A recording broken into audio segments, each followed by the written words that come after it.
Jonathan Reed was known across Arizona as a self-made millionaire, real estate, tech investments, and a quiet life far from headlines. His success story was clean, disciplined, and admired. Yet behind the tall iron gates of his desert mansion lay a truth that shattered him every time he walked into the nursery. His newborn triplets were blind. 3 tiny lives entered the world wrapped in darkness, and no amount of money, influence, or doctor's promises could guarantee their sight would ever come. Jonathan smiled for cameras, but every night he broke in silence. Doctors had given him statistics, probabilities, and long medical explanations that blurred together. Chances, risks, experimental treatments, waiting periods. None of those words prepared him for the silence in his children's eyes. They didn't follow light. They didn't react to shadows. They only responded to sound and touch. Jonathan would sit beside their crib for hours, whispering their names, gently placing his finger in their tiny hands.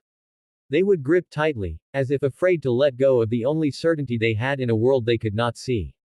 4 days after bringing the babies home, exhaustion finally overwhelmed him. The house felt too quiet, too heavy. Nurses moved softly. Machines blinked steadily. Jonathan felt suffocated by luxury that suddenly meant nothing. He got into his car and drove toward the empty outskirts of the desert to clear his head. The sun hung low in the sky, painting the sand in gold and copper. The highway stretched endlessly. There were no other cars. No noise. Only the hum of the engine and the weight of thoughts he couldn't escape.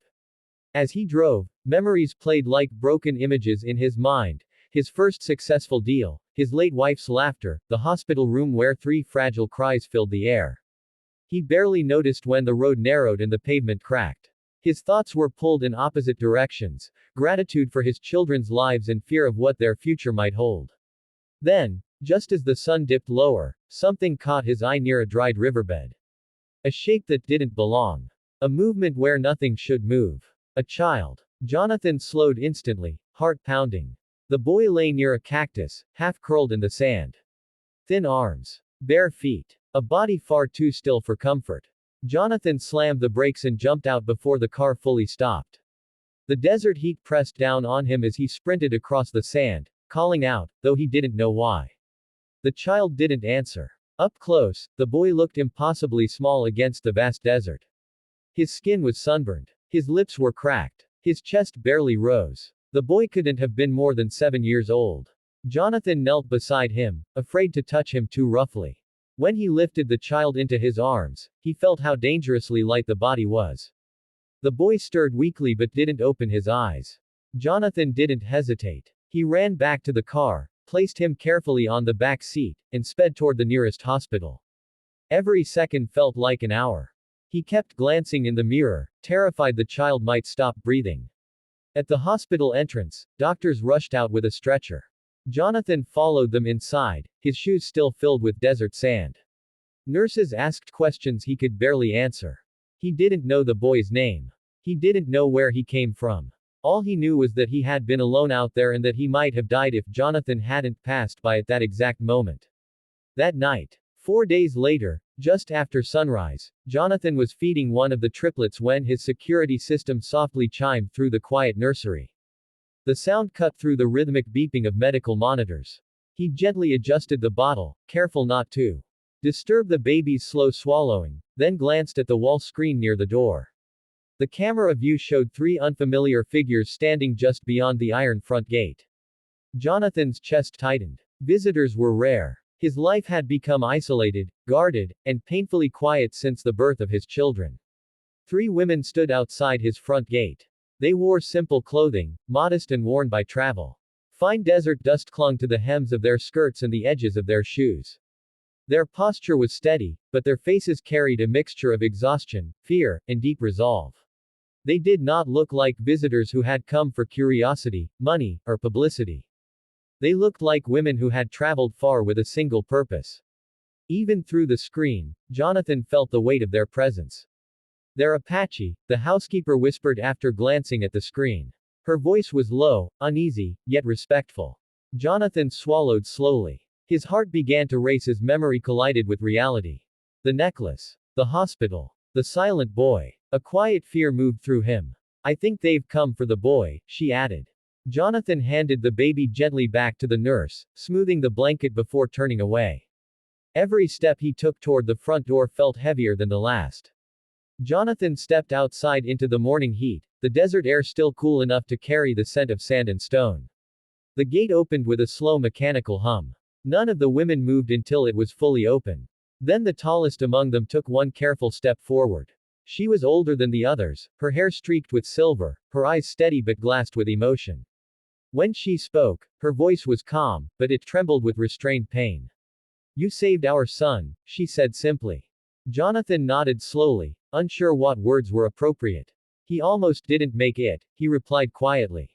"But he's safe now. He's eating again. He's resting." The woman's composure broke in that instant.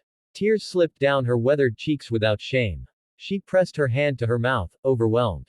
The pain Jonathan saw in her face mirrored the fear he had felt when his own children were born unable to see the world. Pain, he realized, spoke a universal language. Then she said something Jonathan would never forget. "We did not come to take him away." The words froze him in place. He had prepared himself for confrontation, for anger, even for blame. But not for this. The second woman stepped forward slightly, her eyes filled with quiet strength. "We came," the first woman continued, "because our people believe destiny ties lives together for a reason. Your children were born without sight. Our son survived the desert against all odds. These things do not happen without meaning." Silence fell between them like a held breath. The desert wind stirred faintly across the courtyard. Jonathan felt his throat tighten as the weight of her words settled inside him. The third woman stepped forward then, laying her hand over her heart. "We came to help you see," she said softly, in another way. Jonathan felt something shift inside him, something fragile and unfamiliar. For the first time since his children's diagnosis, he felt a door open where only walls had existed before. That day, the women stayed. Not as strangers. Not as charity. But as family. They did not demand. They did not accuse. They offered only presence, quiet assistance, and gratitude so deep it felt sacred. They asked to see their son. Jonathan agreed without hesitation. When the boy was wheeled into the living room, newly cleaned and wrapped in a hospital blanket, the women fell to their knees around him. No words were spoken, yet everything was understood. The boy looked stronger than when Jonathan had found him, though his body was still thin from hunger and exhaustion. His eyes moved carefully from face to face, resting longest on the women. When the tallest woman reached out to touch his cheek, he leaned into her palm with a small, broken exhale. It was not a dramatic reunion. There were no loud cries or rushed embraces. It was gentler than that. It was survival recognizing survival. As the hours passed, Jonathan watched how naturally the women moved through his home. They helped the nurses without being asked. They learned the positions of the cribs by memory rather than sight. They spoke softly to the babies, not to entertain, but to comfort. One of them hummed an old melody that seemed to settle the children instantly. Jonathan stood nearby, observing a world he had never known enter his carefully controlled life without disruption, only balance. For the first time, the house felt alive with something other than anxiety and medical routine. Laughter appeared softly at the edges of rooms. The women cooked with simple ingredients yet filled the kitchen with warmth Jonathan hadn't felt since his wife had passed. At night, one of them stayed beside the triplets while the nurses rested. She spoke to the babies even though they could not see her face. "Not all vision lives in the eyes," she said gently to Jonathan once. Days passed, and the boy grew stronger. He began to walk again, slowly at first, then with growing confidence. He followed the sounds of the triplets, breathing, drawn to their quiet presence. Often, Jonathan would find him sitting on the nursery floor, simply listening. The boy did not fear the baby's blindness. To him, it did not exist as a limitation. They were living, breathing, warm, enough reason for connection. One evening, as the sun sank behind the desert hills in streaks of amber and violet, Jonathan found himself sitting outside with the women. For the first time since his wife's death, he spoke of her without breaking. He spoke of fear, of what the future might steal from his children. The women listened without interruption. When he finished, the tallest woman spoke quietly. "Darkness does not mean emptiness. Seeds grow unseen before they rise. Your children are not broken." Her words stayed with him long after the stars appeared. Weeks later, small changes began to surface, subtle but undeniable.